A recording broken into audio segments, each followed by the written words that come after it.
I've been down there many, many times. You know, I've been at below rock bottom. I started the first nylon and Velcro surfer wallet business. And I was in my 30s.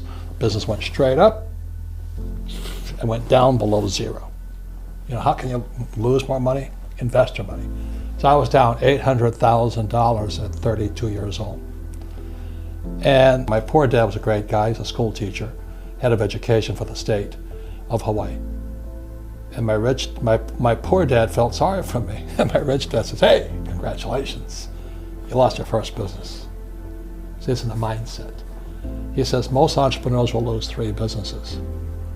So rather than run and declare bankruptcy, he says, look, go talk to all your investors, tell them you messed up, you know, tell them you're going to work it out, you're going to pay them back, and go fix that business of yours.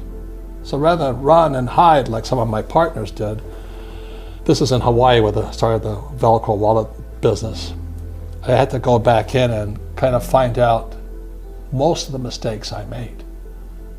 And then when I could pay people back, because the business was up and running, then I started to pay people back from the successful operation. So I learned more from failing than I did in all my years of school. So that was really good. And then I took my little nylon wallet company out of the surfer market and I took it into rock and roll, of all things. So then I learned how another whole end of entrepreneurship, and that's what paid off my $800,000 in debt. So I always look at failure as an opportunity to learn and get bigger. Unfortunately, our school system teaches kids that if you make mistakes, you're stupid. And in real life, the people that make the most mistakes are the smartest people. Guys that make the most mistakes in life win, except in school, because you get punished for making mistakes. So it's just in your mindset.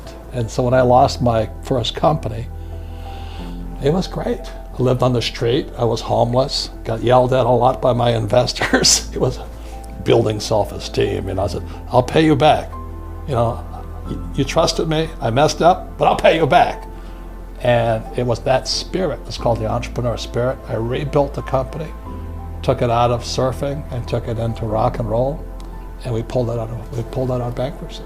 I never declared bankruptcy, but I paid back my investors. I still had no money, but I paid back my investors.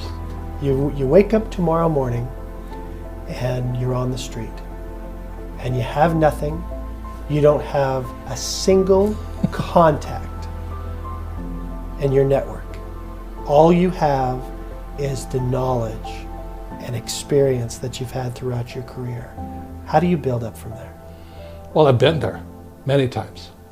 So it's no big deal. You just figure out what's needed and wanted and you go do it.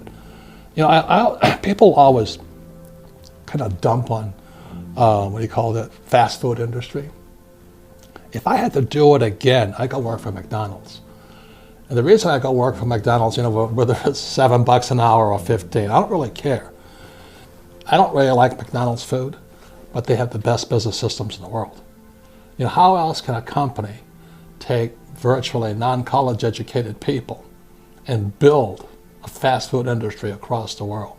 And they have the best system. So right inside little McDonald's, you can learn everything you need to learn about business except for the management side of it. So I just go work at McDonald's so I can learn even more.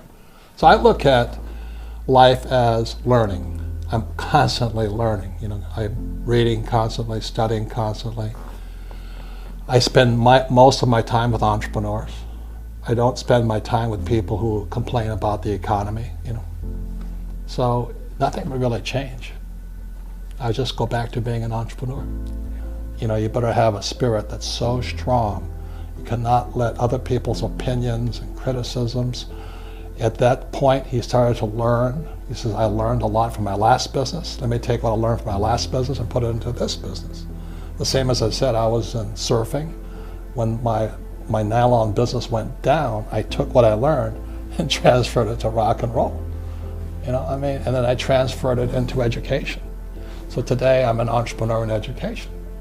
I teach entrepreneurship because I understand what entrepreneurship is. The trouble with most entrepreneurs are self-employed. So they quit their job, And in America today, the SBA, the Small Business Administration, says there's 28 million small business owners. 28 million. 24 million are classified as non-employers. Remember, they're a one-man team. Because that's what they're taught to do in school, to be the rugged individual. The team is the hardest part of the game. You better choose your team really carefully. And that's what entrepreneurs do. They don't choose their team with any kind of precision. Now, I made that mistake. I brought on friends who thought they were entrepreneurs, and they're incompetent. They were terrible. And I was terrible also. The difference is when we failed in the first business, I went on. They went back to their jobs. There's a very big difference in mindset. So all I'm saying here is this: if you're going to understand this, study entrepreneurs. Like I studied Edison, I studied Gates, Jobs. My biggest hero of all is Jobs, Steve Jobs. What's your philosophy when it comes to selling your product? And what does somebody growing a small business need to know? Well, I always say the number one skill of an entrepreneur is the ability to sell or communicate. Number one. Because sales equals income. So if your sales are down, your income's down. But it's not just selling your customer, you gotta sell your employees. That's really tough, And then next is selling my investors. I don't have the pleasure of being down. Entrepreneurs have got to be up. Because if you're down, your employees know it, your customers know it, the market knows it. So number one is sales. But when you look at the big picture, there's three things an entrepreneur must learn. Number one is PR. Under that is marketing. And what marketing does is like advertising. They want to set the customer up to get ready to buy. Oh yeah, I saw that Kia ad. I want to buy a Kia. I want to buy some land, I want to buy this. So the customer is now primed to buy. That's marketing's job. Then the last thing is a sale. So if you've done a really good job on PR, then you've done a great job on marketing. The sale is like that. They walk in, they buy. But if you have no PR and you have no marketing, you have to pound, hard close on, well, Mr. Customer, today's changing business environment, you should buy my insurance. And people today hate sales pitches more than ever before. So the number one sales job of a true entrepreneur is to develop your ability to get PR. And I'll say it again, most entrepreneurs are not good at sales. They're horrible at marketing. They have no idea what it is. And they can't get any PR. And so they struggle. And again, sales equals income. So they crash.